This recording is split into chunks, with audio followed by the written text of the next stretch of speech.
තවත් ලස්සන දවසක ඔයාලව මම හම්බෙනවා කුසලා Simple Life මගේ YouTube channel එකෙන්. ඉතින් රටේ lockdown එකත් එන්න වැඩි වෙනවා, දික් වෙනවා. අපේම යහපත වෙනුවෙන් විනදරා ගන්න වෙලා සියලුම දේවල්. ඉතින් අපේ නිවසේ සමහර වෙලාවල් වලට මුත්තෙන් ගියේ අපිට වෙන පින දේවල් මදිපාඩු වෙනවා. ඉතින් වත්තේ තියෙන දෙයකින් ගොඩාක් රසට මස් මාළු වගේම හදා ගන්න පුළුවන් දෙයක් මම අද හදන්න යන්නේ. අපි පොඩ්ඩක් වත්තේ ඇවිදලා මේක හොයාගෙනම ඇවිල්ලා හදා ගන්න බලමු. ඉතින් හැමදාම කියනවා වගේ අදත් මම කියනවා මගේ YouTube channel එක ඔයා තාම subscribe කරලා නැත්නම් subscribe කරන්න. එතන තියෙන bell icon එකත් click කරලා all කියන එකට දාලා තියාගන්න. ඒ වගේම අදහස් තියෙන ඒවා ඔක්කොම ලියන්න comment section එකේ මම උත්තර දෙනවා, reply කරනවා හැම එකටම. ඒ වගේම like එකක් දාන්න, යාළුවන්ට බලන්න share කරන්න. රසමලස්ස ගස්ලපු ව්‍යංජනයක් තමයි මම අද හදන්න යන්නේ. ඉතින් මම ගිරි දෙකක් කඩාගත්තා. එකක් ටිකක් ඉදිලා වගේ තිබුණා. එකත් කඩාගෙන සාමාන්‍යයෙන් පැහිච්ච ගෙඩියකුත් කඩාගත්තා. ඉතින් මේ පැහිච්ච ගෙඩියෙන් තමයි මම අද මේ ගසලපු ව්‍යංජනය හදන්න යන්නේ. මේක සුදු පාට උනාට හොඳට පැහිලා තියෙන්නේ. ඉතින් මේ වගේ එකක් තමයි මේකට සුදුසු වෙන්නේ. ගොඩක් ඉදිලත් නැති. ඒ වගේම තනිකර සුදු පාටක් නැති ගෙඩියක් තමයි තෝරගන්න ඕනේ. ඉතින් ඊට පස්සේ කිරියන්න හොඳට සෝදලා මේකේ පොත් යවා ගන්න හොඳට.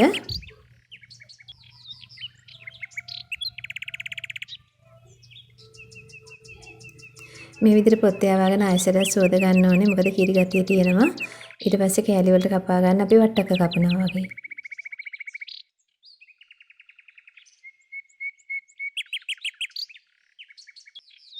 ඊට පස්සේ ඒකට ලුණු කුඩු තේ හැන්දකුයි කහ කුඩු චුට්ටකුයි දාලා කලවම් කරගත්තා මම. අපිට අනිත් ඒවා ලැහැත්ති කරගන්නකම් මේ විදිහට කලවම් කරලා වහලා තියාගත්තම ලුණු එහෙම හොඳට අල්ලනවා. ඊට පස්සේ අපි පොල් ටිකක් මේකට බෙද ගන්න ඕනේ. පොල් බෙදලා මේක රසට උයන්නයි යන්නේ මම. ඉතින් පොල් බෙද ගන්න අවශ්‍ය ද්‍රව්‍ය ටික තමයි මේ තියෙන්නේ. මෙතන තියෙනවා සුදු ලුණු, ඒ වගේම කරපිංච වලට පේන නැති ප්‍රමාණවල්, ඒ වගේම ගාගත්ත පොල් ටිකක් තමයි මේ තියෙන්නේ. ඊට පස්සේ මෙතන තියෙනවා අප තේ හැන්දකුයි, කුරුදු පොත පුංචි කෑල්ලකුයි, ගම්මිරිස්සට තේ හැඳි භාගයක් විතරයි. ඉස්සෙල්ලම මම පොල් ටික භාජනයට රත් වෙන තියලා ඒකට දාගත්තා. හොඳට රත් වෙන තියලා පොල් ටික දාගෙන මේ විදිහට බෙද ගන්න.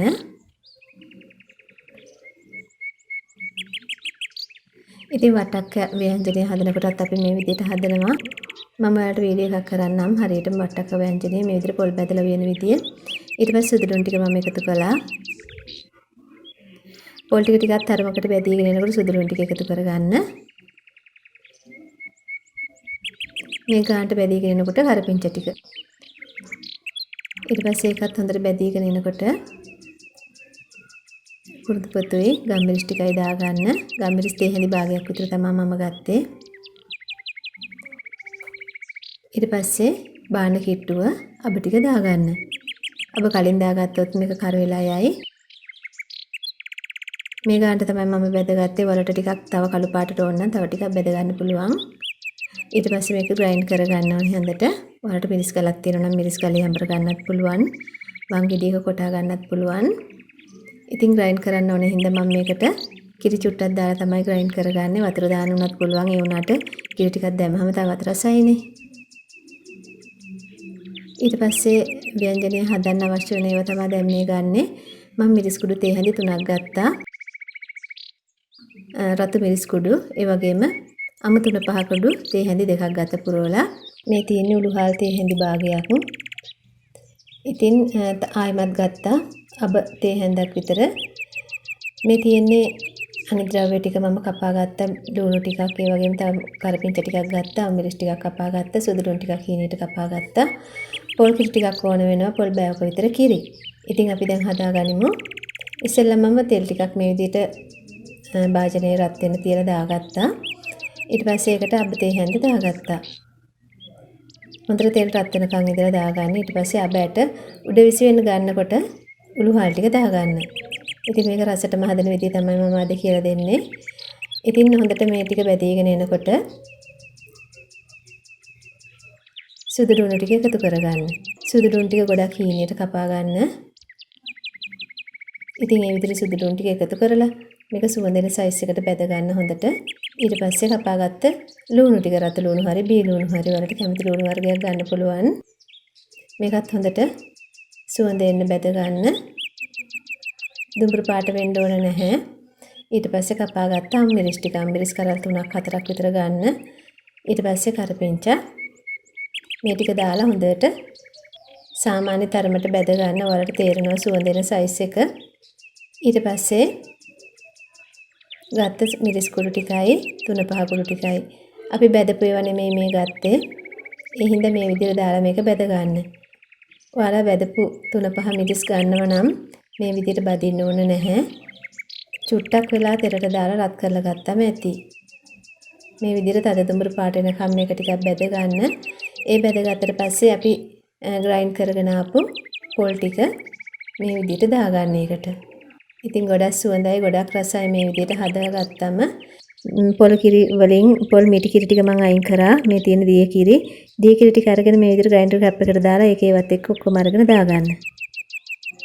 ඊට පස්සේ කලින් අපි කපලා ලුණු කහ අත ගාගත්තු ගස් ලැබු කෑලි ටික මේ විදිහට එකතු කරන්න.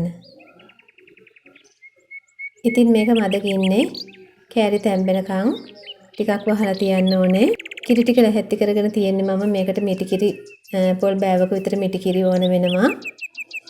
ඉතින් මේ විදිහට බලන්න පොඩ්ඩක් මෙලෙක් වෙලාද කියලා මට මේ ගස් ලැබු ගෙඩිය ටිකක් හයි එකක් පොත්ත ටිකක් හයිය ගස් ලැබු වර්ග තියෙනවා ටැනින් වගේ එකක් මේක. ඒ හින්දා ටිකක් තැම්බෙන පරක් වුණා. ඉතින් හොඳට තැම්බෙනකන් ඉඳලා තමයි මේ විදිහට කිරි දාගන්න ඕනේ.